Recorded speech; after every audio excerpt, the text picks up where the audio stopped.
శ్రీ మహాగణాధిపతయే నమః. అపార కరుణాసింధుం జ్ఞానదం శాంతరూపిణం శ్రీ చంద్రశేఖర గురుం ప్రణమామి ముదాన్వహం. దేవుని స్వరము ప్రవచించిన వారు శ్రీ కాంచి కామకోటి పరమాచార్య శ్రీ శ్రీ శ్రీ చంద్రశేఖరేంద్ర సరస్వతి మహాస్వాములు వారు. విషయము భగవంతుడు. మనం ఒక ఇంటిని చూసినప్పుడు దీన్ని నిర్మించిన వాడెవరో ఉన్నాడని అనుకుంటాము. దీన్ని ఒకానొక యంత్రశాస్త్రజ్ఞుడు కట్టాడని తెలుసుకుంటాము. ఒక బండిని చూసినప్పుడు దీన్ని ఎవరో తయారు చేశారని ఊహిస్తాము. ఒకానొక వడ్రంగి దాన్ని చేశాడని తెలుసుకుంటాము. ఇల్లు, బండి విషయంలో పలు వస్తువులను తెచ్చి ఒక అమరిక ప్రకారం వాటిని ఒకదానికొకటి అనుకూలంగా కూరుస్తారు. అవి ఒక విశిష్టమైన ఉద్దేశ్యాన్ని దృష్టిలో ఉంచుకుని రూపుదాల్చాయి అని తెలుసుకుంటాం. ఇల్లు కానివ్వండి, బండి కానివ్వండి, దానికది అనుకోకుండా ఆకస్మికంగా వచ్చి పడలేదు.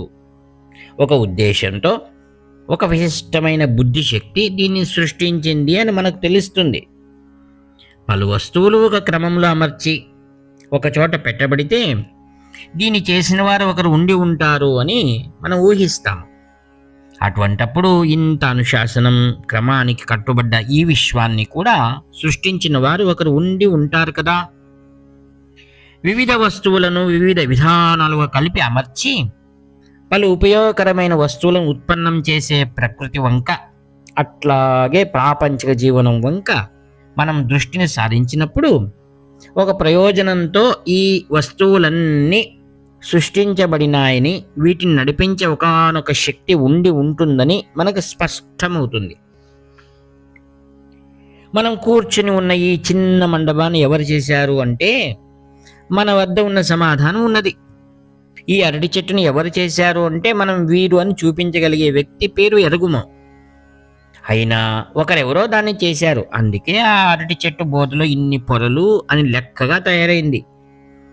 ఈ పొరలను అతడు ఇంత అందంగా ఏ పరికరంతో అమర్చాడు అని అడిగితే మనం చెప్పలేము.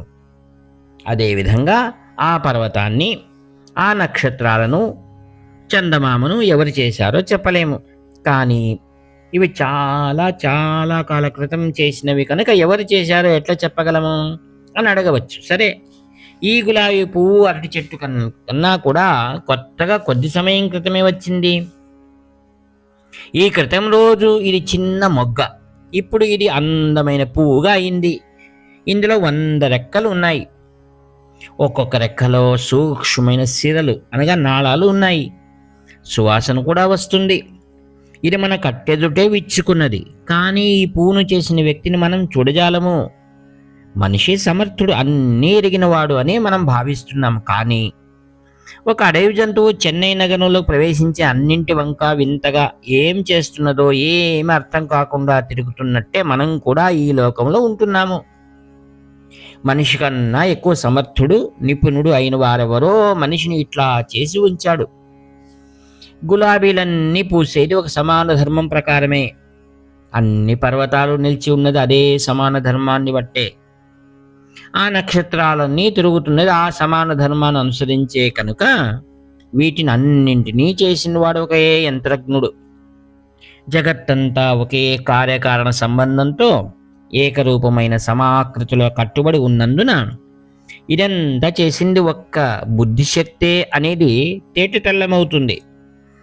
తాను సమర్థుడనని తలిచే మనిషి తన చుట్టూ ఉన్న దాన్నంతటిని తయారు చేసిన అత్యంత సమర్థుడి గురించి తెలుసుకోవాలి.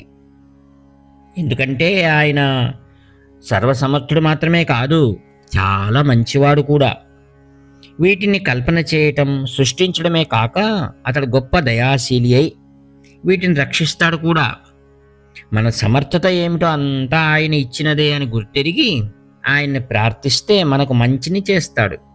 ఆయనే భగవంతుడు లేదా ఈశ్వరుడు అనబడేవాడు. మన సమర్థత కూడా ఆ పరమాత్మకు సంకేతమే. ఒక దొంగను పట్టుకోవడానికి కాళ్ళ అడుగుల జాడను బట్టి వెళ్ళినట్టే మన హృదయాలను దోచే ఈశ్వరుని అడుగుజాడలు విశ్వమంతటా నిండి ఉన్నాయి. మన సామర్థ్యం కూడా ఆయన పాదముద్రే. ఈ సమర్థతలన్నింటినీ ఒక ఆధారము, ఉంటుందని అది చూపిస్తున్నది కనుక అది కూడా ఒక పాదముద్రే. మనల్ని చేసిన వాడు ఒకడు ఉన్నాడని గుర్తుపట్టేందుకు ఒక లక్షణ చిహ్నం మనమే. మన అరచేతుల మీద ఆయన గీసినంత వైవిధ్యంతో మనం గీతలను గీసుకోగలమా? ప్రశ్న. ఈ ఊరిలో ఎందరో జనాలు తమ సామర్థ్యమంతా కూడగట్టి ఉపయోగించేసిన దానికన్నా గొప్పదైన వింతను ఒక పల్చటి చిన్ని ఆకు మీద గీత గీసి ఆయన చేశాడు. జగత్తులో ఉన్న ప్రతిదీ ఆ మహాచోరుని చిహ్నమే. ఒక దొంగ ఎప్పుడూ పరారీలో, అంటే కనిపించకుండా ఎక్కడో దాగి ఉన్నట్టు ఆయన కూడా ఎల్లప్పుడూ దాగి ఉంటాడు. ఆయన గుహలో ఉన్నాడని వేదాలు పదే పదే అంటూ ఉంటాయి. మన హృదయమే ఆ కొండ గుహ. మనలోనే దాగి ఉండి మన బయట అన్ని అద్భుతాలను చేస్తూ భగవంతుడు మనల్ని ఆశ్చర్యంలో పడేసి తనను వెతుకుతూ వెళ్ళేలా చేస్తాడు. ఆయన గురించిన ఆ వెలుగులాడటమే, ఆ అన్వేషణే భక్తి. హరి ఓం తత్సత్. ఇట్లు వ్యాఖ్యాత మీ ప్రియమిత్రుడు నివర్తి నాగభూషణ శర్మ. హర హర శంకర. జై.